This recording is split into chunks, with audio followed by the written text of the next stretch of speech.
ආයිබෝන්. අද භූමියේ කතාව බේරවැව ගැන.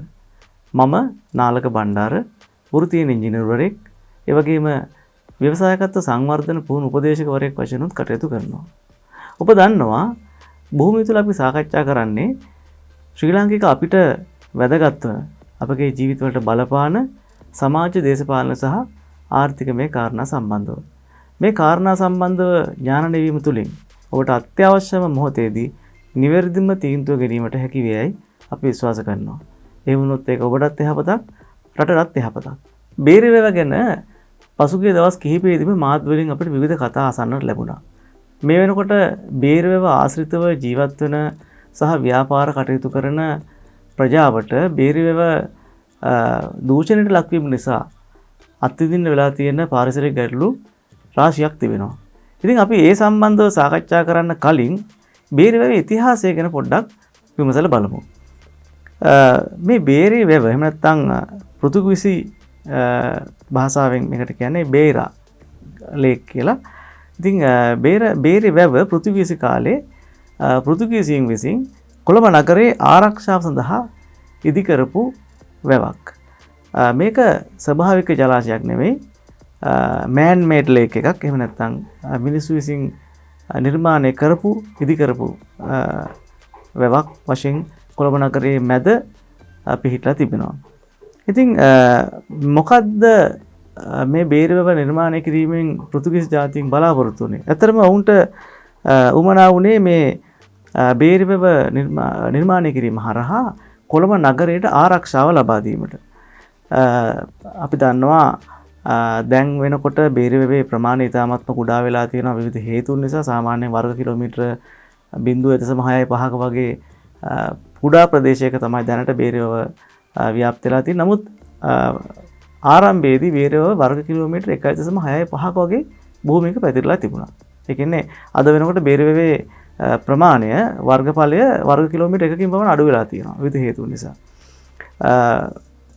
ඔබ කොළඹ නගරයට නිතරම යන කෙනෙක් නම් සහ එහෙම නැත්නම් කොළඹ නගරේ ජීවත් වෙන කෙනෙක් නම් ඔබට පේන්න තියෙනවා බේරවැවට තිබෙන ගොඩනැගිලි, සංචාරක හෝටල්, ඒ වගේම විහාරස්ථාන, ඒ වගේම නිවාස ආදී විවිධ ඉදිකිරීම් තිබෙනවා. විවිධ කටයුතු වල නිරත වෙන පිරිස් බේරවැවට ජීවත් වෙනවා. ඉතින් අධිරාජ්‍යවාදීන් අපේ රට පාලනය කරන කාලේ ඔවුන් මේ බේරවැව විවිධ කටයුතු වලට පාවිච්චි කළා. විශේෂයෙන්ම භාණ්ඩ ප්‍රවාහන කටයුතු වලට. කොළඹ නගරයේ ඇතුලේ භාණ්ඩ ප්‍රවාහනය හඳහා විතරක් නෙමෙයි, කොළඹ නගරයෙන් පිටතටත් භාණ්ඩ ප්‍රවාහනය කරන්න බේරවැව පාවිච්චි කළා. ඒකට හේතුව කොළඹ නගරයෙන් පිටතට දිවෙන ඇල මාර්ග පද්ධතියට බේරවැව සම්බන්ධ වෙලා තිබෙච්ච නිසා. ඒ අනුව දැන් ඔබට පැහැදිලි වෙනවා ඇති බේරවැව කියන්නේ රටේ ප්‍රධාන වාණිජ අගනගරය වන කොළඹ නගරයට මහරු සම්පතක් වෙලා තියෙන බව. එක් අතකින් සංචාරක ආකර්ෂණය දිනා ගැනීමට සමත් සෞන්දර්ය නිකේතනයක් වගේම තවත් අතකින් රටට ඩොලර් මෙවිය හැකි උල්පතක් වශයෙන් අපිට බේරවැව දකින්න පුළුවන්. ඒත් බේරවැවේ අද කතාව ශෝකාන්තයක්. එය අද දුගඳ හමන පල් මඩ වගුරක තත්ත්වයට පත් වෙලා තියෙනවා. බේරවැවෙන් හමන දුගඳ කිලෝමීටර ගාණක් තරම් ඈතට විහිදෙනවා. බේරවැවට මේ ඉරණම අත්ුනේ අහේතුක නෙමෙයි. ඒ හේතු සමුදායක ප්‍රතිඵලයක්. නොසලකා හැරීම එයින් ප්‍රධානයි. ඒ වගේම අවිචාරවත් මිනිස් ක්‍රියාකාරකම් එකට හේතුවක් වෙලා තියෙනවා. ගොඩක් අපද්‍රව්‍ය ගලා යාමට සලස්වලා තියෙන්නේ බේරවැවට. මහජන සෞඛ්‍යයට වගේම පරිසර පද්ධතියටත් ඉතා අහිතකර වගුරු බිමක් බවට බේරවැව පත් වෙලා තියෙන්නේ අන්නේ කාරණාව නිසා. සාමාන්‍යයෙන් සංහාරයෙන් පසු එහෙම නැත්නම් විපතකින් පස්සේ සංරක්ෂණය පිළිබඳව කටමැත දෙඩවීම ජාතික සිරිතක්ව පවතින දෙයක් අපේ රටේ. ඒ සම්බන්ධයෙන් අමුතු විමතියක් ඇති කරගත යුතු නැහැ. ඒ මොකද අපේ සමාජය කියන්නේ ගොඩක් වෙලාවට විනාශයෙන් මෙපිට පාඩම් ඉගෙන ගන්න ජාතියක් නෙමෙයි. විනාශය විනෝදයක් බවට පත් කර ගැනීමට වැඩි රුචිකත්වයක් දක්වන සමාජයක්. පසුගිය කාලේ තිබුණු බොහොමයක් ආණ්ඩු බේරවැව ප්‍රතිසංස්කරණය කිරීමට බොහෝ ව්‍යාපෘති ක්‍රියාත්මක කළා. ඇතැම් ආණ්ඩු බේරවැවේ බෝට්ටු සවාරි පවා සංවිධානය කළා. ඒ වුණාට මේ බොහොමයක් ව්‍යාපෘති අසාර්ථකයි. බේරවැව කොළඹ නගරය සරසන මහරු සම්පතක් බවට පත් කිරීමට ඒ ව්‍යාපෘති කිසිවක් සමත් වෙලා නැහැ. ඒ වෙනුවෙන් කල්පවත්නා දියුණු හා විද්‍යාත්මක වැඩපිළිවෙලක් ආදේශ කිරීමට කිසිදු රජයක් විසින් අසමත් වෙලා තියෙනවා. බේරුවවට මේ ඉරණම අත්වලා තියෙන ප්‍රධානම හේතුවක් තමයි බේරුව බටේ තියෙන ගොඩනැගිලි හෝටල් යනාදීන් පිටවන අපද්‍රව්‍ය මේ බේරුවවට යොමු කර තිබීම. සාමාන්‍යයෙන් ඔබ දන්නවා ලංකාවේ වෙනත් නගර සභාවක වගේ නෙමෙයි කොළඹ නගර සභාවේ තියෙනවා සුවර් ලයින්ස්. ඒ කියන්නේ නිවාස සහ ගොඩනැගිලි වල තියෙන මල අපද්‍රව්‍ය එකතු කරගෙන ඒවා කොළඹ නගරය තුළ තිබෙන ස්ථාපිත වෙලා තියෙන විශේෂ ස්ථාන කිහිපයකට අරගෙන ගිහිල්ලා ඒවා ට්‍රීට්මන්ට් ප්‍රොසෙස් එකකට ලක් කරන ස්ථාන කිහිපයක් තියෙනවා.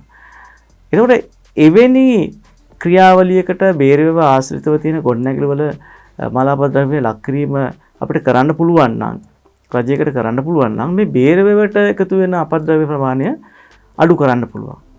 ඉතින් ඒක තමයි බේරුව ආශ්‍රිතව වෙනත් සංවර්ධන කටයුත්තක් හෝ එහෙම නැත්නම් සංචාරක ව්‍යාපාරය ප්‍රවර්ධනය කරන කටයුත්තක් කරන්න කලින් මුලින්ම කරන්න ඕනේ කාරණාව. මොකද එහෙම නොකරත් බේරුව අපවිත්‍ර වෙන එක අපිට දිගින් දිගටම නවත්තන්න හම්බෙන්නේ නැහැ. බේරුව දේශපාලනයටත් ගොඩක් සම්බන්ධයි. ඒකට හේතු වුණේ පසුගිය කාලේ ගාලු මුවදුර තිබුණු අරගලයට පහර දෙන්න ආපු පිරිස් වලට පහර දීලා බේරුවට තල්ලු කිරීම නිසා. පිටස්තර මැරයින් පැමිණියයි කියපු වාහනත් බේරුවට පෙරලා දාලා තිබුණා. සාමාන්‍යයෙන් කොළඹ මහනගර සභා මැතිවරණයකදී සෑම වර්ණයකටම අයත් දේශපාලන පක්ෂවල සහ ස්වාධීන කණ්ඩායම්වල ප්‍රධාන මාතෘකාවක් බවට ඡන්දේ කාලෙට මේ බේරුව පත් වෙනවා. ඒ විතරක් නෙමෙයි ජාතික මැතිවරණවලදී පවා බේරුවට වැඩි අවධානයක් යොමු වෙනවා. ඇයි එහෙම වෙන්නේ?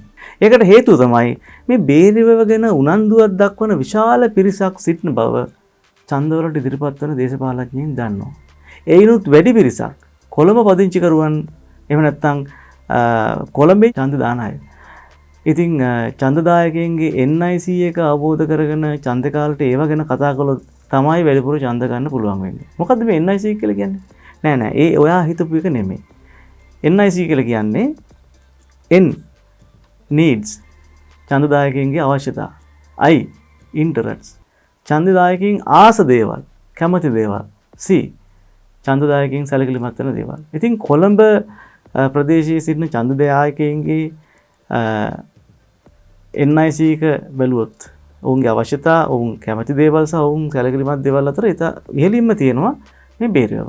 ඒ නිසා තමයි ඡන්දවලට ඉලන අය ගොඩක් වෙලාවට දේශපාලන වේදිකාවලදී මේ බේරුව සංවර්ධනය සම්බන්ධව ගොඩක් කතා කරන්නේ. නමුත් ඉතින් දේශපාලන වේදිකාවල කතා සාප්පු පැවැත්වීමෙන් සහ මාධ්‍ය සංදර්ශන පැවැත්වීමෙන් බේරුවට පණ දෙන්න බෑ.